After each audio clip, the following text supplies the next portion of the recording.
सबसे पहले तो आप सभी पत्रकार बंधु जो यहाँ पहुँचे, मैं आपका जो है स्वागत करता हूँ, धन्यवाद करता हूँ। और यहाँ पे जितने भी कार्यकर्ता इस वक्त भीम आर्मी के और आज़ाद समाज पार्टी के हैं, उन सब का भी स्वागत है। जैसा आप सब जानते हैं, आपके मन में सवाल होंगे कि क्यों भारतीय जनता पार्टी छोड़ के आज़ाद समाज पार्टी ज्वाइन की, इसीलिए आप आए हैं, ये सवाल आप जानना चाहते होंगे। तो मैं आपको पूरी जो है अपनी बताता हूँ सारी चीज़ें विस्तार से। क्या है कि मैं भारतीय जनता पार्टी के साथ पिछले 30 सालों से जुड़ा रहा। भारतीय जनता पार्टी मेरा परिवार रहा है। लेकिन क्या होता है कि जब कई बार ऐसा हो जाता है कि आपके उसूलों पे आँच आने लगती है, आप जो कहना चाहते हो वो पार्टी के विरुद्ध जाके, जब आप किसी पार्टी में होते हो, किसी परिवार में होते हो, तो आप उसके खिलाफ़ कभी बोल नहीं पाते। मर्यादाओं में आपको रहना पड़ता है और अपनी मर्यादाओं में रहने के कारण आपको अपना कॉम्प्रोमाइज़ करना पड़ता है। जो चीज़ आप कहना चाहते हो वो नहीं कह पाते। जैसे कि ये जो पार्टी जब मैंने ज्वाइन की थी, भारतीय जनता पार्टी, अटल बिहारी जी के टाइम पे 1995-98 की बातें हैं, तब इसका नाम हुआ करता था पार्टी विद डिफरेंस। लेकिन आज ये बन गई है party with disputes. Party with disputes क्यों? क्योंकि मोदी जी का जो झगड़ा है वो आरएसएस के साथ चल रहा है, योगी जी का झगड़ा अमित शाह जी के साथ चल रहा है, और जो मूल कार्यकर्ता है भारतीय जनता पार्टी का, उसकी आजकल कोई सुनवाई नहीं है। बाहर से कोई व्यक्ति आएगा, पार्टी ज्वाइन करेगा, उसको टिकट मिल जाएगा, और जो कार्यकर्ता है वो देखता रहता है और उसकी उपेक्षा होती रहती है। बहुत समय से ये चीज़ें हुई, शुरुआत में हमें लगा कि नहीं होंगी, धीरे धीरे ठीक होगा, पर वैसा नहीं है। अब वैसा और बिगड़ता जा रहा है माहौल। और ये सब बातें, जब कार्यकर्ता उपेक्षित होता है, वो अपनी मन की व्यथा कहना चाहता है और वो उसके सामने देख रहा होता है कि क्षेत्र में जहाँ वो रहता है बहुत सारी गड़बड़ी चल रही है, गलत काम हो रहे हैं, वो बोलना चाहता है लेकिन वो बोल नहीं पाता परिवार में रह के, चूँकि मर्यादाएं बीच में आती हैं। तो वसीम बरेलवी का एक शेर है कि उसूलों पे आँच आए तो टकराना ज़रूरी है, और ज़िंदा हो अगर तो ज़िंदा नज़र आना ज़रूरी है। तो बस ये सोच के मैंने सोचा कि भाई मर्यादाओं को भी बचाना है और उसूलों को भी बचाना है, तो मुझे ये परिवार छोड़ना पड़ेगा, ताकि मैं कम से कम खुल के अपनी बात कह पाऊँ। अब परिवार जब कोई छोड़ता है तो फिर उसे दूसरे परिवार की ज़रूरत होती है, और दूसरा परिवार वो जहाँ पे पहले से अपने परिवार के कुछ साथी हों।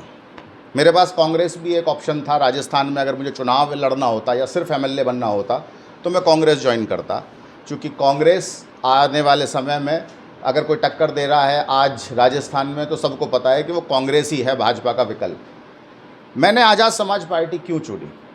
चूँकि दो कारण थे आज़ाद समाज पार्टी को चुनने के। पहला तो ये कि परिवार से निकला तो दूसरे परिवार में जाना था, और दूसरे परिवार में आपके भाई हैं, तभी आप उसे जा सके, उस पार्टी में काम कर पाते हो परिवार समझ के। और इस परिवार में चंद्रशेखर भाई और रविंदर भाटी जी, ये दोनों मेरे बहुत पुराने भाई जैसे, मित्र जैसे हैं, जिनसे मेरी पार्टी के अलग एक अपनी दोस्ती और यारी है। प्रत्यक्ष अप्रत्यक्ष रूप से पार्टी के साथ मेरा हमेशा समर्थन रहा। चूँकि और किसी पार्टी में मुझे इस तरह के भाई नहीं मिल सकते थे काम करने के लिए, जिनसे मैं अपने दिल की बात साफ साफ शब्दों में कह सकूं, इसलिए मैंने आज़ाद समाज पार्टी को चुना। एक कारण तो ये था। दूसरा जो मुख्य कारण था, जो मैं भारतीय जनता पार्टी में भी जिस वजह से जुड़ा था, वो वजह थी कि कमज़ोरों की, उपेक्षित लोगों की, गरीबों की, दलितों की, पिछड़ों की आवाज़ उठाना। तो जब ये भारतीय जनता पार्टी बनी थी तो इसने भी यही काम किया था। शुरुआत में जो है ये गरीबों की और दलितों की, पिछड़ों की आवाज़ बन के आई, लेकिन धीरे धीरे धीरे धीरे अब जो है वो चीज़ नहीं रही। तो मुझे लगा कि जिस पार्टी में मैं ये काम कर सकूं, जिस पार्टी का नेता ये काम कर रहा हो, उसी के साथ जुड़ूं। और अगर आप आज नज़र उठा के देखोगे, किसी भी मीडिया में, किसी भी माध्यम से आप देख लो, सोशल मीडिया पे देखो, किसी भी चैनल में देखो, तो मैं दावे के साथ कह सकता हूं कि चंद्रशेखर भाई से ज़्यादा मेहनत कोई नहीं करता। और चंद्रशेखर भाई जो मेहनत करते हैं, वो सिर्फ ऐसा नहीं है, उन्हें जानबूझ के ये कहा जाता है कि वो दलितों के नेता हैं।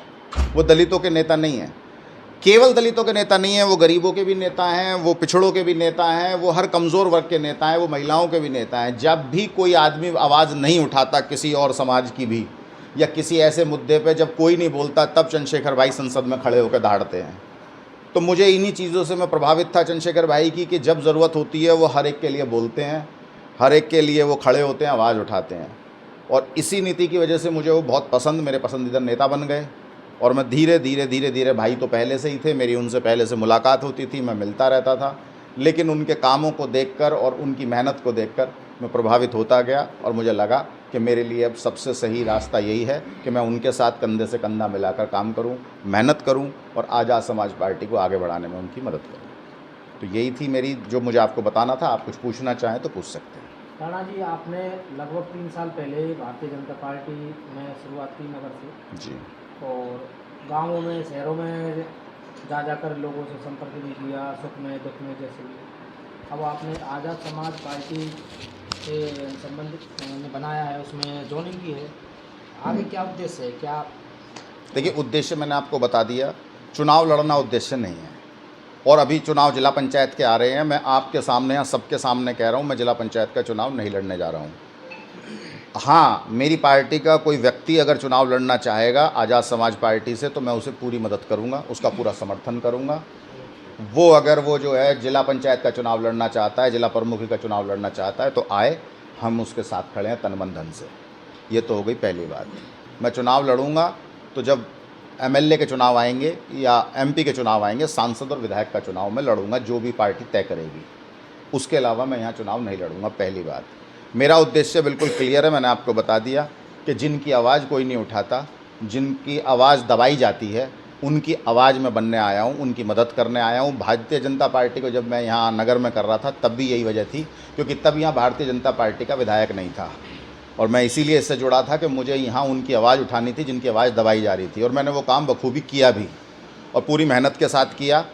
और आप तो अच्छी तरह से जानते हैं लवेश जी कि जब यहाँ भारतीय जनता पार्टी का टिकट हमें नहीं मिला तो सबसे पहला व्यक्ति मैं था, जब मैंने ये कहा कि हम उनका समर्थन करेंगे जिनको पार्टी ने टिकट दिया है। क्योंकि अगर मुझे चुनाव लड़ना होता तो उस वक्त भी मेरे पास ये विकल्प खुले थे। मैं आज़ाद समाज पार्टी से नैम सिंह फौजदार जी की तरह जाके ला सकता था, या किसी भी और पार्टी से मैं टिकट ले आता, चुनाव लड़ लेता, लेकिन मेरा ये मकसद नहीं था। मैं पार्टी में जुड़ा था, परिवार था मेरा भारतीय जनता पार्टी में, पूरी मेहनत के साथ उनके साथ काम कर रहा था। और मैंने जब ये देखा कि किसी को टिकट मिला जवाहर सिंह जी को, तो मैंने जवाहर सिंह जी का समर्थन किया। तो मेरी उनसे कोई लड़ाई नहीं थी, किसी तरह की कोई दिक्कत नहीं है, आज भी नहीं है, वो बड़े भाई जैसे हैं। लेकिन जो काम यहाँ नहीं हो रहे, लोगों की आवाज़ नहीं जो है दबाई जा रही है, लोगों की कमज़ोर वर्ग को दबाया जा रहा है या नहीं सुनी जा रही है, सुनवाई नहीं हो रही है, उसके लिए मैं जो है इस पार्टी में जुड़ा हूँ। आप जैसे कह रहे हो लोगों की आवाज़ दबाई जा रही है, गरीब लोगों की, आपने 3 साल में ग्रामीण क्षेत्र, शहरी क्षेत्र में लोगों से संबंध रखे हैं, तो क्या यहाँ पे प्रमुख जो आपको नज़र आई है समस्या? देखिए, समस्याएं बहुत सारी हैं। आज ये पहला दिन है, चूँकि अभी शुभकामनाएं देने वाले लोग ज़्यादा हैं। मैं नहीं चाहता कि आज पहले ही दिन में यहाँ समस्याएं बताने लगूँ, अगला हमारा आपका बहुत सारे वो होंगे। आज मैं सिर्फ ये बताया कि मैं इस पार्टी से जुड़ा हूँ। आगे समस्याएं भी अब मैं उठाऊंगा। अब तो रोज़ मिलेगा आपको मौका, रोज़ बाइट्स आएंगी, डेली आपको यही मौके मिलेंगे। मैं सारी समस्याएं बताऊंगा, एक एक करके परत दर परत उखाड़ा जाएगा। अब मेरे पास बोलने का मौका होगा, क्योंकि अब मेरी मर्यादाएं मेरे बीच में नहीं आएंगी। कार्यकर्ताओं के साथ आज आपने मुलाकात की है, और यहाँ पर जो जिला अध्यक्ष हैं, नगर के मंडल अध्यक्ष भी हैं और भी कार्यकर्ता हैं, कैसा रिजल्ट आपको? देखिए, ये आज, क्योंकि परसों मैंने पार्टी ज्वाइन की थी दिल्ली में, चंद्रशेखर भाई के घर के वहीं जाकर नॉर्थ एवेन्यू में। आज मैं पहली बार यहाँ आया। ये सभी कार्यकर्ता उत्साह के साथ मेरे पास आए, इनके फ़ोन आए, मुझे बड़ी खुशी हुई जिस तरीके से ये लोग अपने आप आए और मुझसे मिलने आए। बल्कि मैं गया इनके साथ अम्बेडकर पार्क में, मान्यवर काशीराम जी की भी आज जयंती थी और स्थापना दिवस भी। देखिए, खुशी की बात, सबसे बड़ी बात यह है कि आज पार्टी का स्थापना दिवस भी है। तो हम सब लोग यहाँ एकत्रित हुए। हमने पहले वहाँ जो है फूल माला चढ़ा के बाबा साहेब को और जो है मान्यवर काशीराम जी को फूल चढ़ा के वहाँ श्रद्धांजलि अर्पित की, और उसके बाद हम यहाँ लगे। बहुत अच्छा लग रहा है मुझे इस नए परिवार के साथ जुड़ के, और ये लोग बहुत उत्साहित हैं। सबसे बड़ी बात है, ये सब नवयुवा हैं और सब काम करने के लिए जोश से भरे हुए हैं। तो समाज पार्टी के लिए आप अन्य जाति धर्म के लोग हैं, उनके लिए क्या है प्रेरित चाहिए? भाई देखिए, मैं ये तो पहले से ही मेरा एक वो रहा है, हमेशा से ये रहा है कि किसी भी जाति का व्यक्ति हो, किसी भी धर्म का व्यक्ति हो, मेरे लिए वो इंसान है सबसे पहले। मैं हर व्यक्ति को अपना भाई मानता हूँ, और जितने लोग मुझे जानते हैं, आप भी जानते हैं और तमाम लोग भी जानते हैं। कभी इस तरह की बात भारतीय जनता पार्टी में रहते हुए भी मैंने कभी इस तरह की कोई बात नहीं की, किसी धर्म के लिए, किसी जाति विशेष के लिए मैंने कभी कोई काम नहीं किया। सभी जी, एक रूप में, हाँ, मैं हमेशा सबको एक रूप में माना है, क्योंकि मैंने यही मानता हूँ कि हम सब इंसान हैं। भगवान ने हमको जो है इंसान के रूप में जन्म दिया। यहाँ आके हमने जाति धर्म इंसान ने बना लिए। ठीक है, अब कोई किसी जाति में पैदा हो रहा है, कोई किसी जाति में पैदा हो रहा है, उससे क्या फ़र्क पड़ता है? जो व्यक्ति काम करके अपने कर्म अनुसार आगे बढ़ेगा वो सम्मानित होगा। तो सबका सम्मान इसी तरह होता है।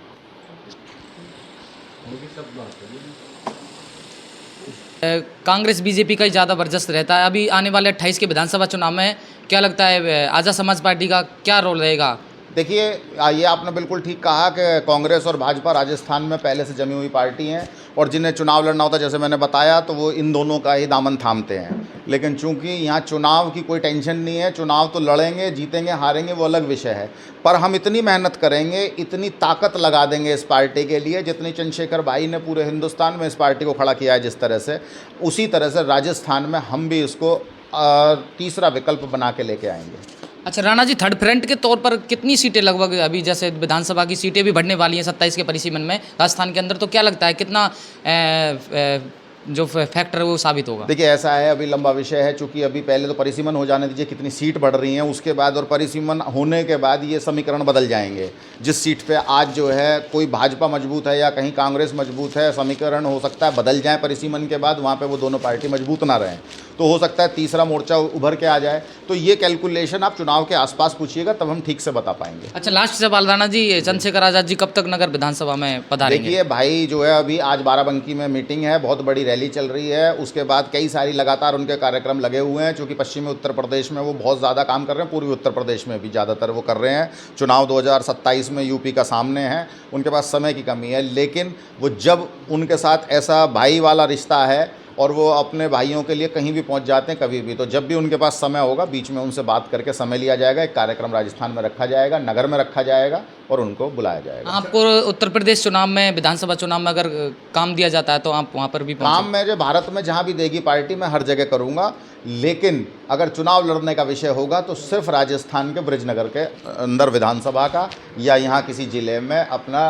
राजस्थान के में लोकसभा का चुनाव लड़ूंगा, इसके अलावा कहीं नहीं जा रहा मैं। लास्ट क्वेश्चन एक और है, प्रेम सिंह फौजदार जी ने जो पिछली साल MLA का चुनाव लड़ा था, तो आप उनके साथ में रहेंगे, एक साथ में रहकर काम करेंगे कैसे? भाई, अगर वो हमारी पार्टी में अभी भी हैं, मालूम नहीं है उनका मुझे, अगर वो पार्टी में हैं तो उनका स्वागत है। हम तो हर व्यक्ति का स्वागत करते हैं, कोई भी व्यक्ति हमारे साथ काम करना चाहे। मैं इस पार्टी में नया जुड़ा हूँ, मैं उनके साथ बिल्कुल काम करना चाहूँगा।